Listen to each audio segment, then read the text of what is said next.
a perfect story. It's President Obama, it's Trayvon Martin, the unfortunate situation there, the 150th anniversary of the abolition of slavery, and the 50th anniversary of the March on Washington. All these things at one time, I think, has obviously galvanized in the response to the movie. I often think that any other time, possibly it would have been overlooked in a way, overlooked, or people wouldn't want to sort of approach it in a reflective manner. And I'm just sort of grateful that we can actually make this movie and the response to it has been so great. So that's all there. You've assembled a remarkable cast to tell this story, and you bring them to some very dark places. This is a difficult experience, I would imagine, for an actor to put him or herself through. Can you talk a little bit about casting the film and what you needed from your actors to tell this story? I think what I need to do from actors is talk about absolute commitment. I mean, the fact that they're standing here now and none of them are sacked tells you a lot about it. How I want to make it. If you're not giving 110%, there's no reason to be here. These are not actors, they're artists. I never ever want to work with actors.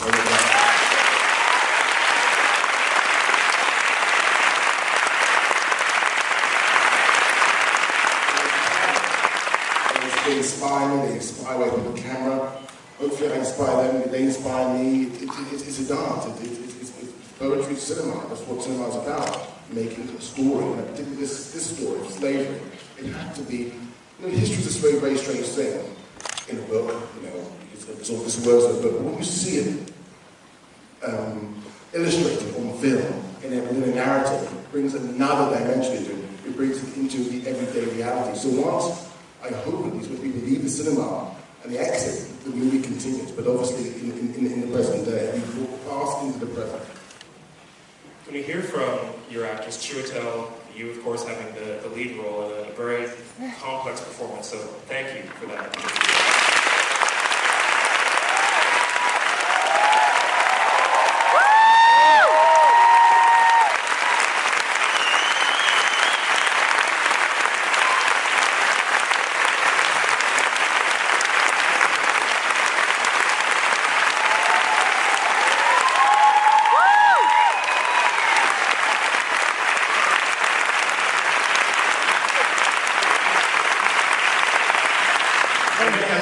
Speak as well. Tell us a little bit about what you had to go through to deliver this performance.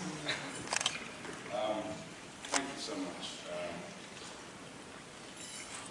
This was an extraordinary script and an amazing and beautiful autobiography, and I feel like the journey was all about engaging with this man and his experience. And trying to connect to that in the hope that we would understand and be able to reveal just a fraction of what he went through and his experience, and try to create a reality out of that that could be presented to the modern day, and the hope being that if we could get even a fraction of that we could achieve something. And so grateful to the experience of working with Steve, and the rest of the extraordinary cast, but it really is Solomon's journey in his book that is a gift to the modern art. Thank you. Before we open it up to you, I just want to ask Michael if you could just, because you've worked with Steve on all of his feature films. Yeah, Michael Fassbender.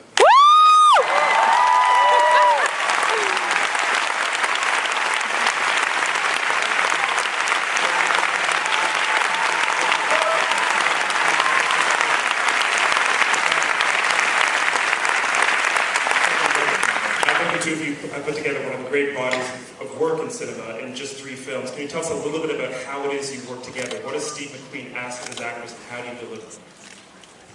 Painful. It's just a really special experience. It's one that I was certainly seeking from the beginning when I decided to take this career on, that you look for somebody like Steve, somebody that will bring the best out of you, and take you to the limit of yourself, and then beyond it, and then maintain that level of beyond the limit, if it makes any sense. The focus on set, is incredible, not just with the cast that he assembles, but with the entire crew.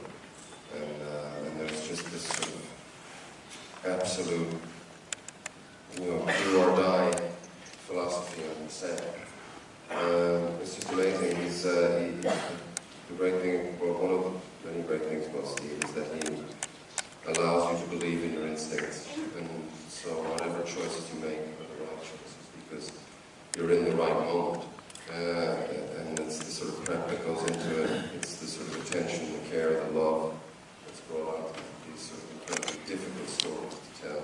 There's a lot of love that's brought to the set, and that's thanks to Steve. What I also like is that each one of you has such distinct moments. Alfred, your scene on the porch, Lupita, so many of your scenes, that final separation, and you as well, Sarah. Each one of you was given really distinct, powerful moments in the film. It's amazing. Thank you. And so he sets about, suppressing her and beating her, to try and beat it out of himself. So I thought that there was a really amazing humanity to him in that alone. So that was my in, the sort of love for Patsy and exactly how he was sort of processing that. And I think, I've said this before with Epps, I think I see him as a representative of the time. He's all the ugliness of the time is sort of culminated in this character. Thank you. Is there a question in the balcony? Yep, the center. As an orange, it's like, I don't know. I mean, they're all challenging pieces. I think, for an audience as well, it's the great thing about Steve's films. I think as an audience member, you have to contribute. It's not a passive experience in any respect. They all had various sort of levels of, challenge to them, but I have to say with this one here, I mean, really, the support system outside of Steve, which is always like, I love him to death, but these guys, I had a really sort of, amazing come to work, and they're sort of supported by this cast, and I think together we sort of looked after each other and provoked each other and supported each other. So, it's the challenges of all of us films. Thank you. There's a question right here. Yes. I love your work, Steve. It's just really amazing. I just wanted to know, in terms of the women, the role of women in slavery, and it's very layered. And I thought you handled each woman in the film remarkably well. And I would like to hear from them to talk about their role. Questions about the female characters in the film. Alfred, Lupita, and Sarah, would you like to comment? With Mr. Shaw, we know that she existed, women like her existed. The challenge was, and Steve laid the bed for it and prepped it all and kept a close eye and hand on it. We had to create a world that we could believe was still going on when we were away from the world of the Epps plantation, and that it gives us another into Patsy.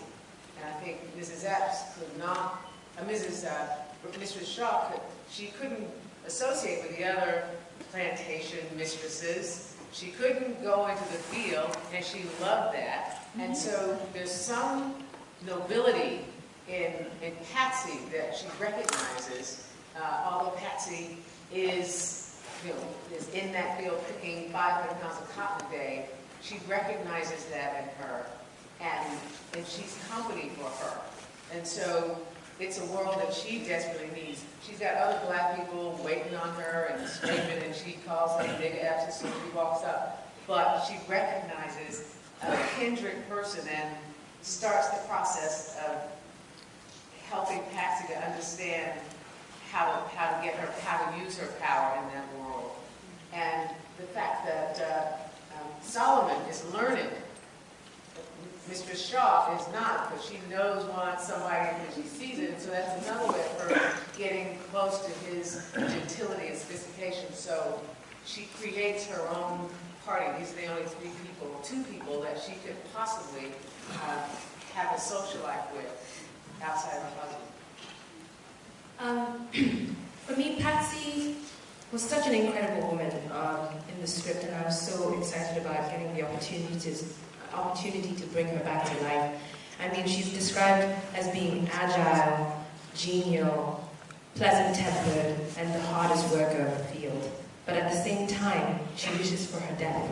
And that kind of complexity is something that one can only dream of playing. And to know that she was a real woman that tread this earth just made it even more humbling and more inspiring to do. And for me, the thing that I love most about Patsy is that she experienced so much pain, but she was always working through it, not wallowing in it. And that kind of strength is so inspiring, and I wanted to play her with agency and dignity, because these